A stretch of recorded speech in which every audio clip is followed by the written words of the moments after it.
Hello friends, கோலிவுட்லேருந்து ஒரு mega ஸ்டாரும் பாலிவுட்லேருந்து ஒரு mega ஸ்டாரும் சேர்ந்து நடித்தா அந்த படம் எப்படி இருக்கும்னு யோசிச்சு பாருங்க. டைரக்டர் அட்லி அடுத்து ஒரு மெகா ப்ராஜெக்ட்கான ஸ்கிரிப்டை ரெடி பண்ணிட்டு இருக்கிறதாகவும், அந்த மெகா ப்ராஜெக்டில் பாலிவுட் சூப்பர் ஸ்டார் ஷாருக் கானையும் நம்ம தளபதி விஜயையும் ஒன்றா நடிக்க வைக்க போகிறதா ஒரு இன்டர்வியூவில் பேட்டி கொடுத்துருந்தாரு. இப்போ மறுபடியும் அந்த ப்ராஜெக்ட் பற்றி ஃபேன்ஸ்க்காக ஒரு அப்டேட்டை அட்லி கொடுத்துருக்காரு. அட்லி இது வரைக்கும் 5 படங்கள் மட்டும்தான் டைரக்ட் பண்ணியிருக்காரு.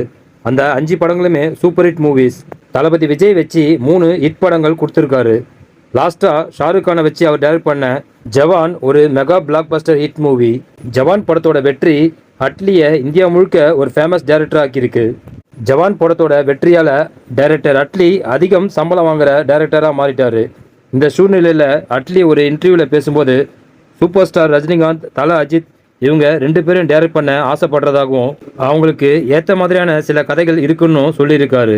ஜவான் படத்தோட மெகா வெற்றி மூலமாக இந்திய சினிமாவையே அவர் பக்கம் திரும்ப வச்சிருக்காரு. அடுத்து அட்லி எந்த மாதிரியான படம் பண்ண போறாருன்னு ஃபேன்ஸ் எல்லாரும் எதிர்பார்த்துட்டு இருக்கும்போது தான் அட்லி அவருடைய மெகா ப்ராஜெக்ட் பற்றி சொல்லியிருக்காரு. ஷாருக் கான் அண்ட் தளபதி 2 பேரும் ஒன்றா நடிக்க போகிற அந்த பிரம்மாண்டமான படம் நிச்சயமாக நடக்கும். அவங்க 2 பேரையும் ஒன்றா நீங்கள் வெள்ளித்திரையில் பார்க்க போகிறீங்கன்னு அட்லி ஃபேன்ஸ்க்காக அப்டேட் கொடுத்துருக்காரு. Okay friends, Shahrukh Khan and Thalapathy Vijay இந்த 2 மெகா ஸ்டார்ஸும் ஒரே மூவியில் இந்த காம்போ எந்த அளவுக்கு ஒர்க் அவுட் ஆகும்னு கமெண்ட்டில் மறக்காமல் சொல்லுங்கள். நெக்ஸ்ட் வீடியோ சந்திக்கலாம். ஓகே, தேங்க்யூ, பாய்.